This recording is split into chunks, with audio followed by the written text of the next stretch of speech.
உங்களுக்கு ரொம்ப நாளா சிறுநீரகம் சார்ந்த பிரச்சனை இருக்கா? எந்த ஸ்டேஜ்ல இருக்கும்? இல்ல இதற்கு இப்போவே நம்ம சித்த மருத்துவம் எடுத்தா நம்ம சரியாக முடியுமா? இல்ல எவ்வளவு நாள் சித்த மருந்துகள் எடுக்கணும்? சிறுநீரகங்களை பாதுகாக்கக்கூடிய முக்கியமான சித்த மருத்துவ மூலிகைகள் என்ன? அது எல்லாமே இந்த பதிவுல சொல்லியிருக்கேங்க. உங்களுக்கு ஏற்படக்கூடிய சின்ன சின்ன சிம்டம்ஸ் கூட நீங்க அலட்சியப்படுத்தாதீங்க. சிறுநீரக பாதிப்பு இருந்தால் வரக்கூடிய சிம்டம்ஸ் என்ன, முக்கியமான அறிகுறிகளும் இந்த வீடியோல சொல்லியிருக்கேன். வீடியோவை முழுசா ஸ்கிப் பண்ணாம பாருங்க. ஏற்கனவே உங்களுக்கு சிறுநீரகம் சார்ந்த பிரச்சனை இருந்து அதுல ஏதாவது சந்தேகங்கள் இருந்தா கமெண்ட்ல சொல்லுங்க.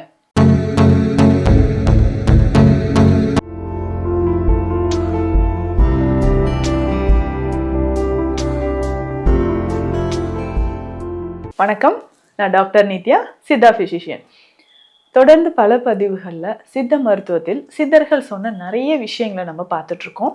நம்ம கிளினிக்ல ஸ்பெஷலாக நம்ம கொடுக்கக்கூடிய ட்ரீட்மெண்ட் அப்படின்னு பார்த்தோம்னா சிறுநீரகம் சார்ந்த பிரச்சனைகளுக்கு, அதாவது உங்களுக்கு ரொம்ப நாளாக ரொம்ப வருஷமாக இந்த பிரச்சனைலாம் இருக்குங்க அப்படின்னு சொன்னீங்கன்னா அதற்கு ஏற்ற மாதிரி சித்த மருந்துகள் நம்ம கொடுத்துட்ருக்கோங்க.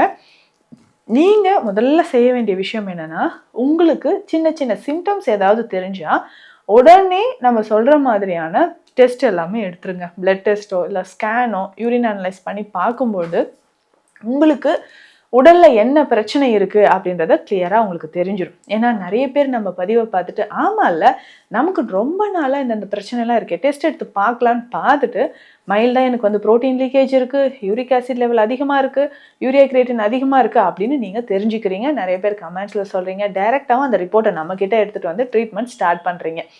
இப்போ முக்கியமா நம்ம சொல்ல வேண்டிய விஷயம் என்னன்னா, உங்களுக்கு ரொம்ப நாளா ரொம்ப வருஷமா ஒரு 5-6 வருஷமாகவே எனக்கு சிறுநீரக பிரச்சனை இருக்கு. ஒரு சிலருக்கு இந்த விழிப்புணர்வு ரொம்ப அவசியங்க. ரொம்ப வருஷமா இருக்கா, உடனே நீங்க ஏதாவது சித்த மருந்துகளை டாக்டர் கன்சல்ட் பண்ணிட்டு எடுத்துக்கோங்க. ஒரு சப்போர்ட்டிவ் மெடிசனா கூட எடுத்துக்கோங்களேன். ஏன்னா அந்த அளவுக்கு உங்களுக்கு கிட்னில டேமேஜ் சிவியர் ஆகாம அது உங்களை நல்லாவே ப்ரொடெக்ட் பண்ணுங்க.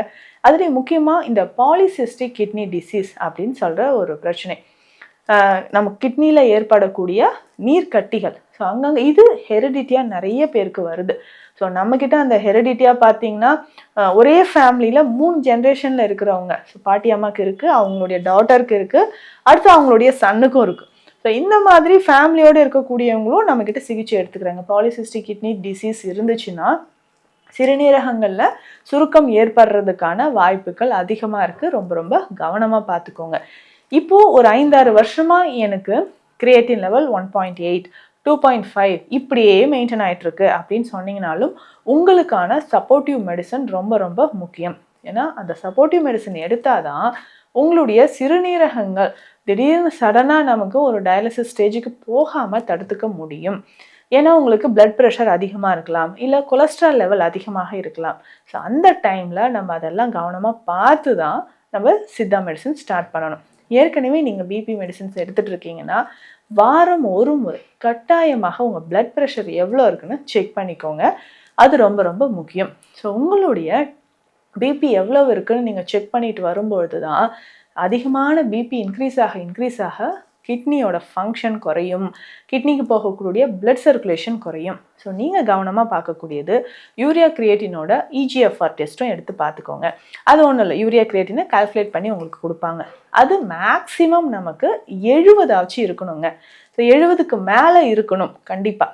ஸோ அது அப்படியே குறைஞ்சிக்கிட்டே வருது, 20, 18, 15 இந்த மாதிரி குறைஞ்சிக்கிட்டே வருதுன்னா அப்போது கிட்னியோட ஃபங்க்ஷன் நமக்கு ரெடியூஸ் ஆகிட்டே வருது. ரொம்ப ரொம்ப கவனமாக இருக்கணும் அப்படின்னு அர்த்தம்.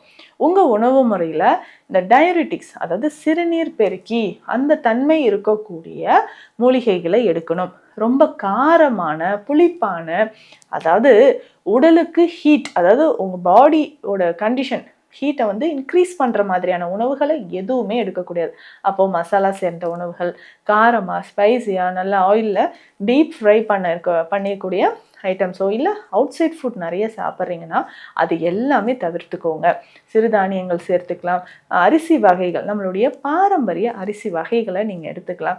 பார்லி ரொம்ப ரொம்ப முக்கியம். ஸோ இது எல்லாமே எடுத்துக்கோங்க. அசைவ உணவுகளையும் தவிர்த்துக்கோங்க.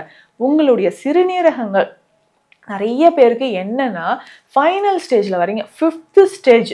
ஸோ டயாலிசிஸ் இந்த மந்த் பண்ண சொல்லிட்டாங்க. அப்போது நான் வந்து சித்தா மெடிசன் ட்ரை பண்ணுறேன், எனக்கு டயாலிசிஸ் இல்லாமல் க்யூர் பண்ணி கொடுங்க அப்படின்னு சொன்னீங்கன்னா முடியும். ஆனால் உங்களுடைய ஹெல்த் கண்டிஷனை பார்க்கணும். எவ்வளோ வருஷமாக உங்களுக்கு சிறுநீரக பிரச்சனை இருக்குது, யூரியா கிரியேட்டின் லெவல் எவ்வளோ இருக்குது, உங்களுடைய பாடி அக்செப்டன்ஸ், மெடிசனை அது அக்செப்ட் பண்ணுமா இல்லையா. நிறைய பேருக்கு உணவே சாப்பிட முடியாது, ஒரு வாமிட்டிங் சென்சேஷன் இருக்கிறது, கால் வீக்கம், யூரின் போகிறதே ரொம்ப கஷ்டமாக இருக்குது, அசைட்டிஸ் வயிறு உப்புசமாக இருக்குது, லங்ஸ்லேயும் பல்மனரி எடிமா கண்டிஷன் இருக்குது அப்படின்னு சொன்னால் அதுக்கு பேசிக் மெடிசன்ஸ் தான் நம்ம கொடுக்க முடியும். அதையும் கவனத்தில் வச்சுக்கோங்க. ஸோ நம்மளுடைய நிலைமை எப்படி இருக்கோ அதற்கு ஏற்ற மாதிரி தான் மெடிசன்ஸ் உங்களுக்கு கொடுக்க முடியும். அதுக்கு ஏற்ற மாதிரி தான் உங்களுக்கு குணமடைதலுக்கான டைம் நமக்கு எடுக்கப்படும். ஸோ இதில் முக்கியமாக பார்த்தோம்னா இல்லைங்க எனக்கு இந்த சிம்டம்ஸ்லாம் எதுவும் தெரியல, ஃபர்ஸ்ட் டைம் ரிப்போர்ட் பார்த்தோன்னே சித்தா மெடிசன் எடுக்கிறீங்க அப்படின்னா கவலையே வேண்டாம். உங்களுடைய சிறுநீரக பாதிப்புலேருந்து கொஞ்சம் கொஞ்சமாக வெளியில் வர முடியும். நம்ம சொல்கிற மாதிரி உணவும் ஃபாலோ பண்ணிக்கோங்க. மெயினாக இதுக்கு அதிகமான ஸ்வீட்ஸு, முக்கியமாக உப்பு. ஸோ அதிக உப்பு நீங்கள் சாப்பிட்டுக்கிட்டே வந்தீங்கன்னா சிறுநீரகங்கள் கண்டிப்பாக பாதிப்புக்கு உள்ளாகும். அவுட் சைட் ஃபுட் சாப்பிட்றது, ஜங்க் ஃபுட் சாப்பிட்றது, இது எல்லாமே தவிர்த்துக்கோங்க. அதுக்கப்புறம் உங்கள் உடல் நல்லாவே ஆரோக்கியமாக இருக்கும். இதில் முக்கியமாக என்னென்ன மூலிகைகளை நீங்கள் எடுத்துக்கலாம். ஸோ அந்த மூலிகைகளை நம்ம எடுக்கும்போது நிறைய பேருக்கு தெரிஞ்ச ஒரு விஷயம்னா மூக்கிரட்டையே நீங்கள் எடுத்துக்கிறீங்க. மூக்கிரட்டை கீரையாக சமைச்சு சாப்பிட்றது, மூக்கிரட்டை பொடி இருக்குது இல்லைங்களா, ஸோ இதை கஷாயமாக எடுக்கிறீங்க.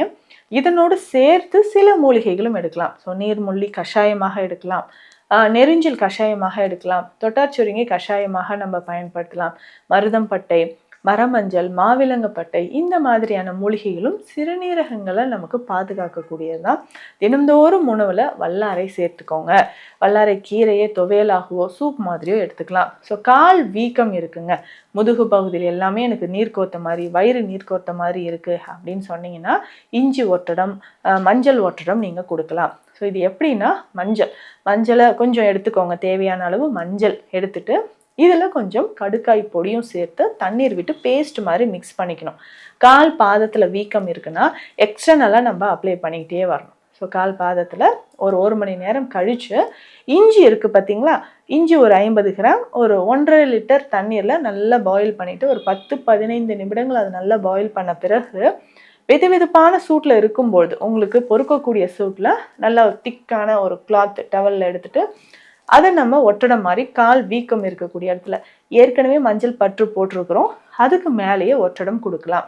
ஸோ தினந்தோறும் ஒட்டடம் கொடுத்துக்கிட்டே வரும்போது வீக்கம் குறைய ஆரம்பிக்கும். ஸோ அந்த ஒட்டடம் மட்டுமே ஒரு தீர்வாக இருக்குமா அப்படின்னா இது வீக்கம் குறையிறதுக்கான ஒரு புற சிகிச்சை, சித்த மருத்துவத்தில் இருக்கிற ஒரு புற சிகிச்சை.